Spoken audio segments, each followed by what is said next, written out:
같이 보실 말씀 마가복음 1장입니다. 마가복음 1장 13절부터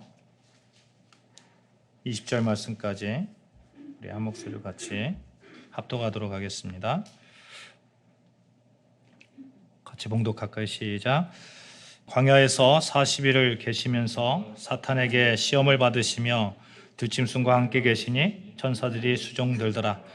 요한이 잡힌 후 예수께서 갈릴리에 오셔서 하나님의 복음을 전파하여 이르시되 때가 찼고 하나님의 나라가 가까이 왔으니 회개하고 복음을 믿으라 하시더라. 갈릴리 해변으로 지나가시다가 시몬과 그 형제 안드레가 바다에 금을 던지는 것을 보시니 그들은 어부라.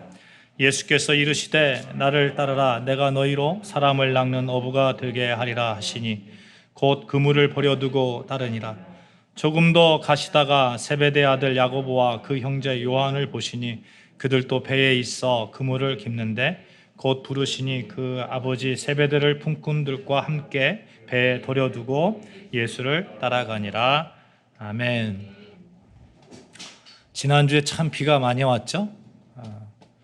8일을 기준으로 해서 본다면 서울과 수도권을 중심으로 해서 쏟아진 그 폭우가 비공식적으로 일 강수량, 시간당 강수량 할 것 없이 역대 최고치라고 합니다. 1920년도 강우량이 354.7mm였는데 2022년도 8월 8일 강우량이 381.5mm니까 얼마나 많은 거예요? 비공식적으로 114년 만에 그렇게 그 최고의 집중호우가 내린 것이죠. 문제는 이 많은 기상학자들이 이러한 폭우가 오래만 있지 않을 거라는 거예요. 내년에도 있을 것 같고 내후년에도 있을 것 같고 기후온난화로 인해서 계속해서 일어날 우리의 일상이 되지 않았나 하는 그런 생각을 합니다. 이렇게 집중호우가 있으니까 여러 가지 안타까운 소식들도 들렸죠. 여러분 TV에 봤잖아요. 막 차들이 막 둥둥둥둥 떠다니고 이런 모습들 보고 집들이 막 침수되고 재산상의 손실들. 더욱 안타까운 것은 반지하에 사시다가 이렇게 홍수에 방을 빠져나오지 못해서 안타까운 그런 일들을 당하신 분들, 이런 분들을 볼 때 정말 안타까운 마음이 들었습니다. 우리 사회에 이런 일들이 일어나지 않았으면 좋겠어요. 약한 자가 건강하고 안전한 사회가 되었으면 좋겠습니다. 사랑하는 여러분, 우리가 일평생 살아가면서 우리 주위에 이렇게 힘들고 어려운 이들에게 마음을 주면서 그들에게 예수를 전하는 하나님의 자녀로 그렇게 하루하루 살아가십시다. 아멘. 언제 어떻게 될지 모르는 세상살이잖아요. 그렇죠? 그래도 예수가 있다면 넉넉하게 이겨나갈 수 있고 예수님 때문에 우리가 살아갈 수 있는 그런 어떤 힘, 기쁨, 이런 것들을 우리가 얻을 수 있기 때문에 그래요. 이 예수를 우리가 좀 잘 전했으면 좋겠어요. 우리 같이 이렇게 인사하십시다. 예수님 안에 사십시다. 이렇게 인사하십시다. 시작. 예수님 안에 사십시다. 아멘. 오늘 여러분과 말씀을 나누고 싶은 것은 우리의 시선, 우리의 마음이 어떤 것에 끌려서 신경을 쓰고 살아야 될까 하는 것입니다. 요즘 여러분은 어느 곳에 마음을 두고 계십니까? 여러분 마음속을 여러분 마음속에 꽉 차고 있는 것이 어떤 거예요? 어디에 마음을 두고 계셔요? 사람은 마음을 어디에 두고 있느냐에 따라서 사물이 다르게 보일 거예요. 그렇잖아요? 배고파서 마음이 음식에 가 있는 사람, 그 사람들 보름달만 봐도 빵으로 보일 거란 말이죠. 근데 사랑에 빠진 사람은 어떨까요? 동그라미만 봐도 그 여자 생각나고 그 남자 생각납니다. 그렇잖아요? 건축업자에게 땅이 있다면 이 땅을 가지고 어떻게 집을 지을까, 어떻게 건물 지을까 이 생각밖에 없을 거예요. 그런데 농부는 어떨까요? 농부는 그 땅을 보면 어떻게 농사를 잘 지을까, 무엇을 심을까 이런 거죠. 그의 마음속에 어떤 것이 자리 잡고 있느냐에 따라서 사물이 다르게 보이고 생각이 달라지는 겁니다. 인터넷 서치를 할 때 한번 보세요. 여러분 제일 먼저 보는 게 뭐예요?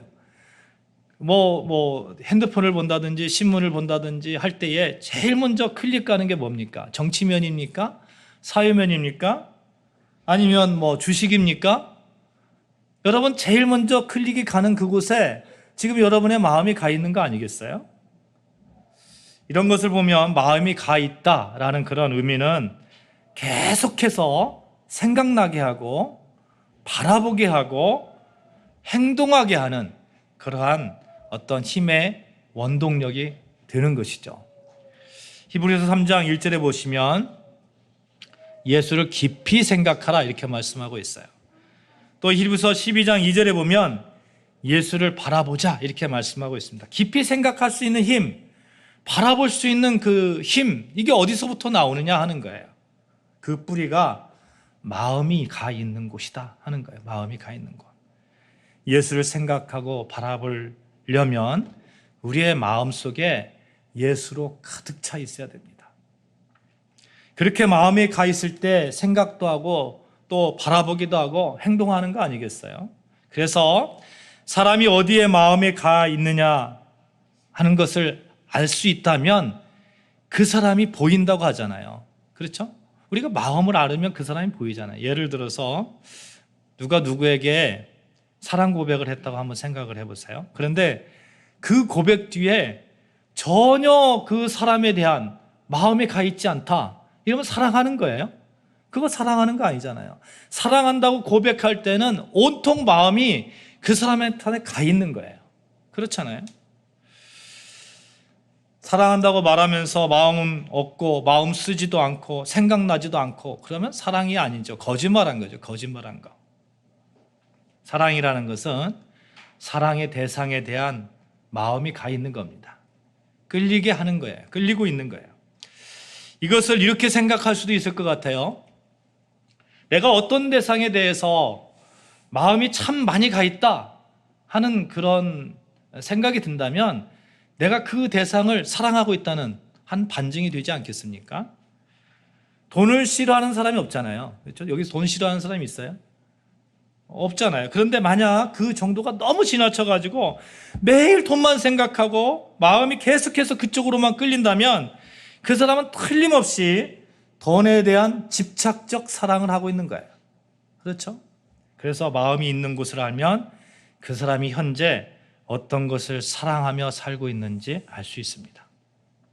사랑하는 여러분, 여러분과 제가 예수를 깊이 사랑해서 예수에 대한 마음으로 꽉 차 있기를 주님의 이름으로 축원합니다. 아멘. 우리는 예수님에게 마음이 가 있어야 돼요. 예수님께서 요한의 아들 시몬에게 시몬아, 내가 나를 사랑하느냐? 이렇게 말씀하셨잖아요. 마찬가지로 오늘 이 자리에서 여러분과 저에게 물어보십니다. 내가 나를 사랑하느냐? 이 말씀은 너의 마음속에 내가 가득 차 있느냐?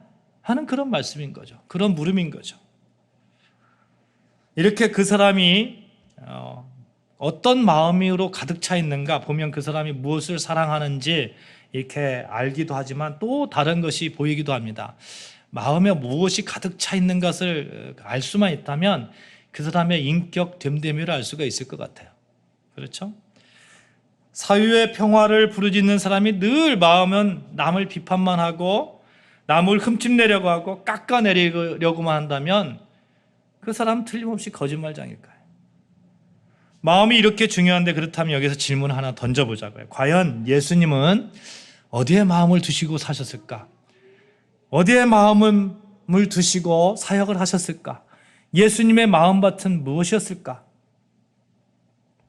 우리는 지금 이 예배를 드리고 있잖아요. 하나님의 말씀을 설교 말씀을 통해서 듣고 있습니다. 여러분과 제가 이 자리에 있다는 거 이미 우리 마음이 예수님께 가 있다는 하나의 반증이에요. 주님을 향한 우리의 마음, 그렇다면 당연히 주님의 마음은 무엇이었을까? 우리가 의문을 가지고 질문할 수밖에 없습니다. 왜? 여러분과 제가 이 자리에 있기 때문에 그래요. 예수를 믿는다는 것은 곧바로 예수님의 마음과 내 마음이 동일시 되어야 되기 때문에 그렇습니다. 오늘 본문 말씀 보면 예수님께서 무엇의 마음을 가지고 계셨는지 알 수가 있어요. 여러분, 예수님이 처음에 공생에 시작하실 때 하신 말씀이 무엇입니까? 오늘 말씀을 보십시오. 13절에 보시면 예수님께서 광야에서 40일을 계시면서 사탄에게 시험을 받으셨잖아요. 그 사탄의 시험을 물리치시고 하신 행동이 있습니다. 행동을 보면 마음을 알 수 있다고 그랬잖아요. 그렇죠? 예수님께서 뭐라고 말씀하셨어요? 예수님께서 바로 하나님의 복음을 전파하셨다는 거예요. 하나님의 복음. 서두에 행동이 있는 곳에 마음이 있다고 그랬어요. 예수님은 하나님의 복음을 전파하는 그 행동을 통해서 예수님의 마음을 보여주셨던 겁니다. 예수님은 복음으로 온통 마음이 가득 차 있었던 거예요. 복음이라는 단어 여러분과 제가 잘 알고 있잖아요. 유한겔리온이라는 말이잖아요. 유한겔리온. 이 말은 로마 황제하고 깊은 연관이 있어요. 황제가 태어나도 유한겔리온, 복음이라는 거예요. 그리고 전쟁에서 이겨도 유한겔리온, 복음이라는 거예요. 그런데 여러분 가만히 생각해 보세요. 이 일반인에게 무슨 의미가 있을까요? 아니 황제가 태어난 거, 황제가 아들을 낳은 거, 그게 나하고 무슨 상관이 있어요? 전쟁에서 이겼어요. 그런데 한번 보십시오. 전쟁에서 누군가 이긴다는 것은 누군가 패한다는 얘기예요. 이긴 쪽에서는 복음이 될 수 있겠지만 진 쪽에서는 그것처럼 슬픈 일이 없습니다. 세상에 말하는 그런 복음은 복음이 아니라는 거예요. 상대적인 거예요. 그래서 예수님께서 말씀하시는 그 복음은 다른 거예요. 가진 자나 못 가진 자나 배운 자나 안 배운 자나 죄인이나 죄인을 잡아들이는 사람이나 모두에게 복음이 됩니다. 왜 그렇습니까? 예수를 믿음으로 말미암아 구원을 얻을 수 있고, 예수를 믿음으로 말미암아 하나님의 백성이 될 수 있고, 예수를 통해서 삶의 참 가치를 가질 수 있고, 예수를 통해서 천국 갈 수 있는 길이 열렸기 때문에 그래요. 사망에서 생명으로 옮겨졌기 때문에, 저주에서 축복으로 옮겨졌기 때문에, 내가 저주 받은 것처럼 느껴진다면 예수 믿으면 되는 거예요. 예수님은 생명을 전하고 있잖아요. 예수님의 마음은 여러분과 저로 가득 차 있습니다. 우리를 살리는 복음, 그 복음으로 마음이 가득 차 계셨던 거예요. 복으로 마음이 가득 차 있다는 이야기는 그만큼 여러분과 저를 사랑하고 있다는 거예요. 마음이 없으면 전하지도 않아요. 아무리 좋은 것이 있다고 한번 생각해 보세요. 정말 좋은 것이 있는데 마음이 없는 사람에게 그 좋은 것 전합니까? 그렇지 않더라고요. 그냥 꾹 입 다물죠. 근데 예수님은 달라요. 예수님은 지금 우리에게 알려주고 있는 거예요. 복음을 믿으라고. 우리를 진정으로 사랑하셨기 때문에 복음을 선포하시면서 실제로 죽기까지 우리를 복음으로 살기를 소망하면서 그렇게 행동으로 보여주셨습니다. 15절 보실까요? 15절. 때가 찼고 하나님의 나라가 가까웠으니 회개하고 복음을 믿어라. 때가 찼다는 거죠. 하나님의 나라가 가까이 왔다는 거예요. 가까이 온 하나님의 나라, 그 나라 백성으로 살아가야 되지 않겠니? 그러니 회개하고 이제 복음을 믿어. 예수님은 진실로 여러분과 저를 사랑하는 마음으로 오늘 외치고 있는 겁니다. 하나님의 나라라고 말하니까 지도를 탁 펼쳐놓고 하나님의 나라가 어디 있어요? 이렇게 물어보시는 분도 가끔 계시더라고요. 근데 하나님의 나라라는 그 뜻은 그런 뜻이 아니죠. 하나님의 나라라는 것은 하나님께서 지금 통치하고 계신다, 이런 뜻이에요. 여러분과 저를 통치하고 계신다는 거예요. 하나님의 나라가 임했다는 것, 하나님께서 여러분과 저를 통치하고 계신다는 거예요. 이제는 더 이상 마귀에게 두려워할 필요도 없고 하나님이 지켜주시니까, 하나님이 도와주시니까 복음을 믿기만 하면 하나님 나라가 주어집니다. 하나님 나라는 천국을 죽어서만 가는 그런 개념의 나라가 아니라는 거예요. 예수 믿고 구원받은 우리는 천국 백성으로 이미 하나님께 통치받고 있는 하나님의 백성임을 고백합니다. 아멘. 믿으시면 아멘 하십시다. 아멘. 믿음의 길에서 떠나지 않는 자에게 주어지는 축복일 거예요. 끝까지 믿음으로 사는 자에게 천국은 그런 그 사람의 것이 되고, 또 그렇게 천국 백성의 삶을 살아갈 수 있도록 하나님께서 끝까지 책임져 주실 겁니다. 믿음으로 사시는 사랑하는 여러분, 천국 백성의 삶이 이 땅에서도 풍성하게 넘쳐나시기를 주님의 이름으로 축원합니다.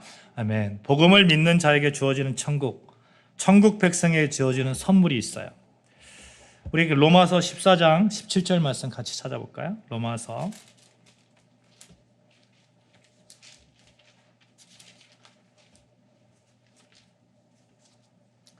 14장 17절 말씀 같이 있습니다. 시작. 하나님의 나라는 먹는 것과 마시는 것이 아니요 오직 성령 안에 있는 의와 평강과 희락이라. 아멘. 무슨 선물이 주어집니까? 의와 평강과 희락이라고요. 여러분에게 하나님께서 의롭다 칭함받는 즐거움이 있으시기를 바라요. 여러분에게 평강이 넘치고 여러분 가정에 평강이 넘치고 기쁨이 넘쳤으면 좋겠어요. 우리 예수 믿는 사람이잖아요. 하나님 나라의 백성이잖아요. 그렇게 살아갈 충분한 자격이 있는 거예요. 이거 놓치면 안 돼요. 아니, 주어졌는데 그걸 못 먹으면 그것처럼 안타까운 것이 어디가 있겠습니까?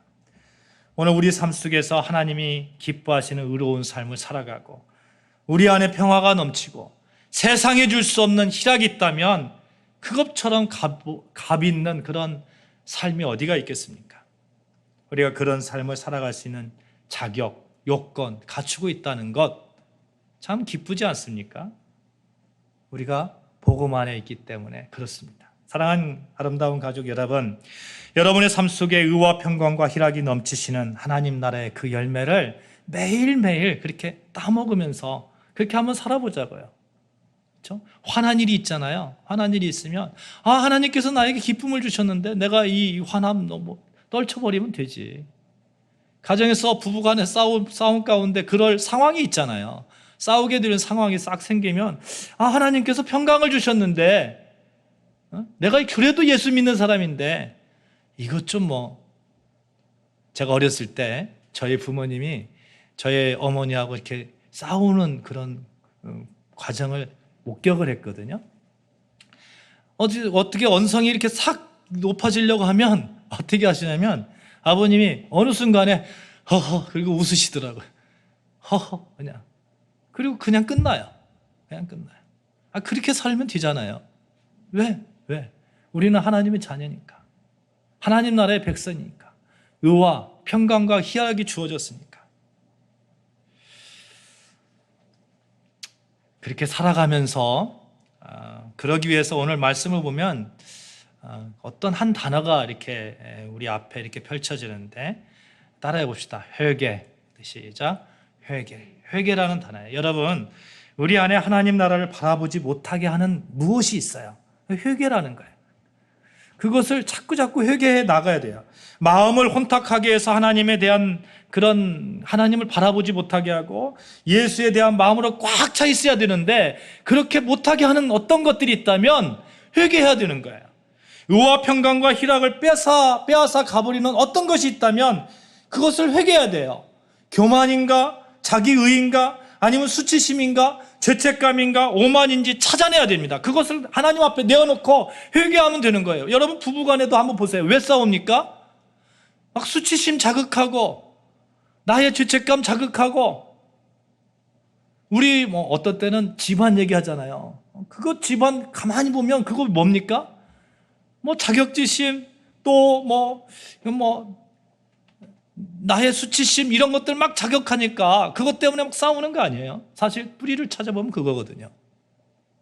그거 내어놓고 하나님 앞에 내어놓고 회개하면 되는 거예요.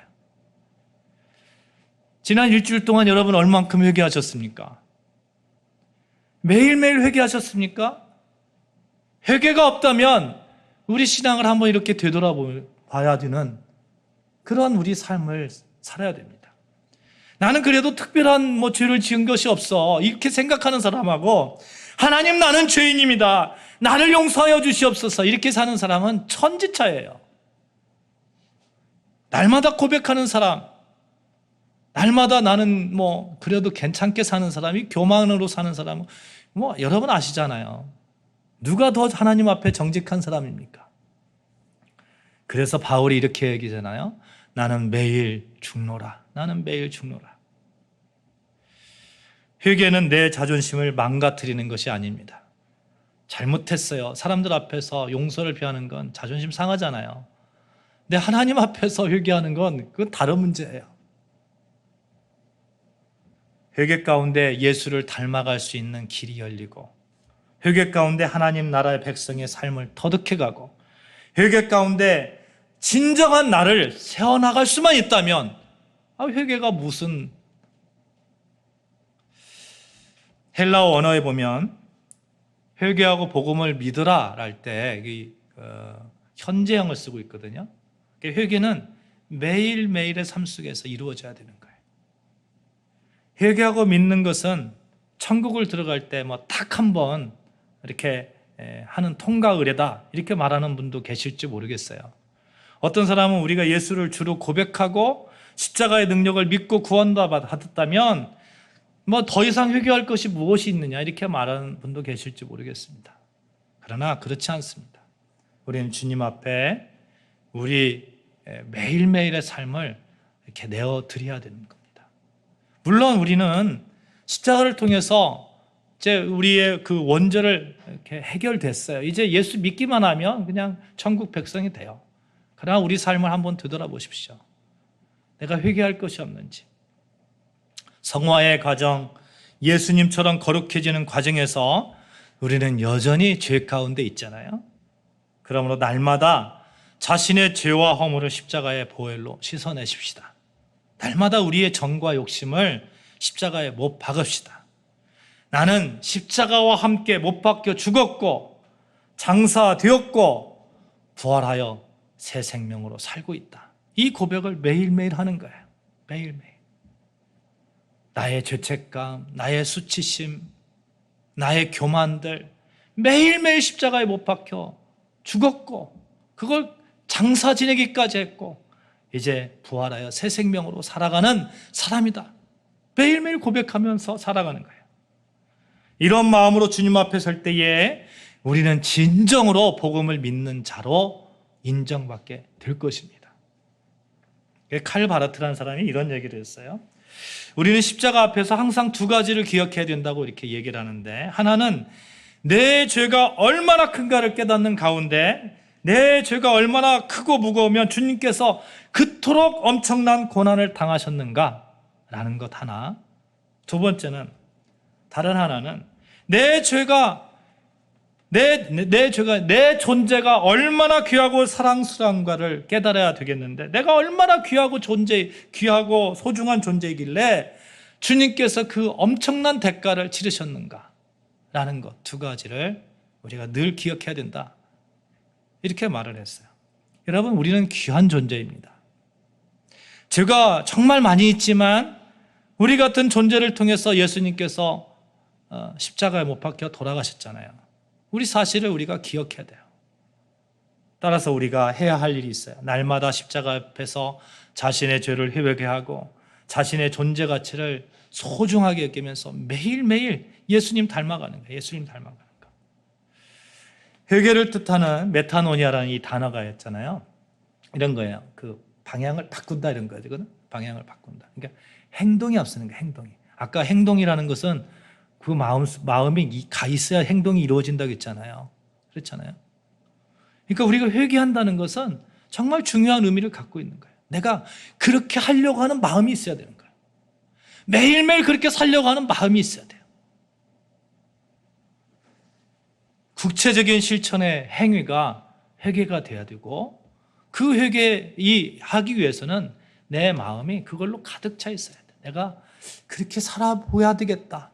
내가 그렇게 살아갈 거야. 내 가정을, 내 자녀를 내가 그렇게 예수님의 그런 가정으로 만들고 예수님의 제자로 내가 키워나가야 되겠다 하는 그런 마음이 매일매일 일어나야 되는 거예요. 회개와 복음은 떨어질래야 떨어질 수 없는 두 바퀴 자전거와 같은 것입니다. 회개가 있는 곳에 복음이 들어갑니다.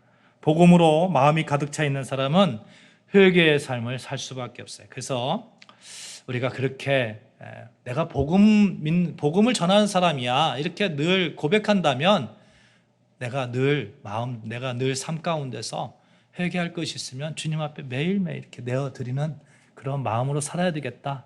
이렇게 우리가 결단하면 되는 것입니다.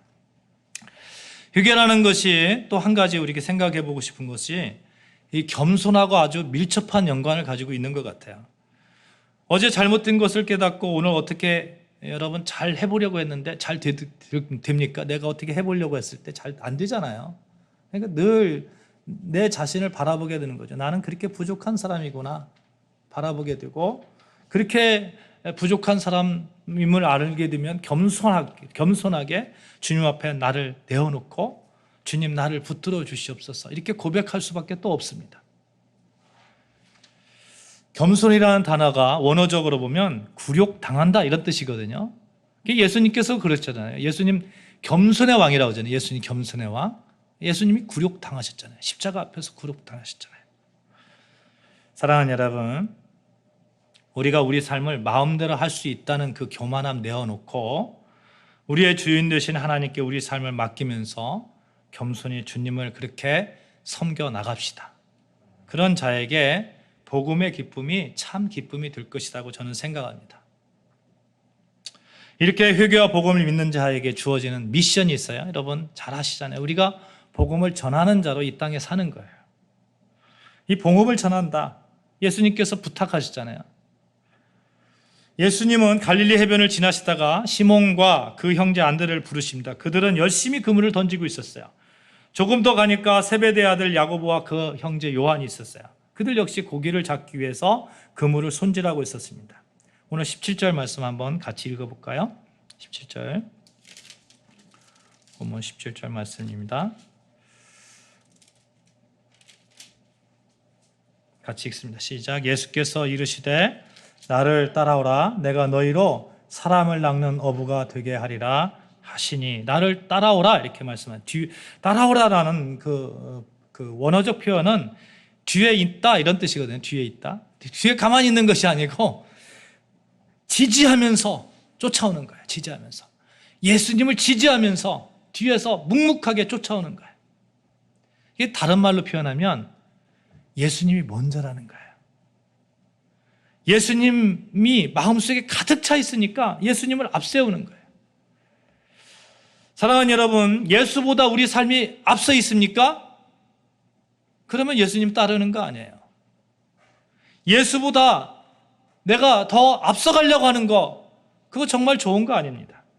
만약 그런 것이 있다면, 그런 것이 조금이라도 보인다면 이 자리에서 내려놓으시기를 바랍니다. 우리는 예수가 우리 마음과 우리의 삶의 현장에서 언제나 앞서야 된다는 거. 우선순위라는 거 있잖아요. 우리가 늘 얘기 듣잖아요. 우선순위. 복음 안에 있는 자들은 늘 예수가 앞서 있는 거예요. 그런 마음으로 살아야 된다는 거예요. 18절에 보시면 제자들이 그렇게 했습니다.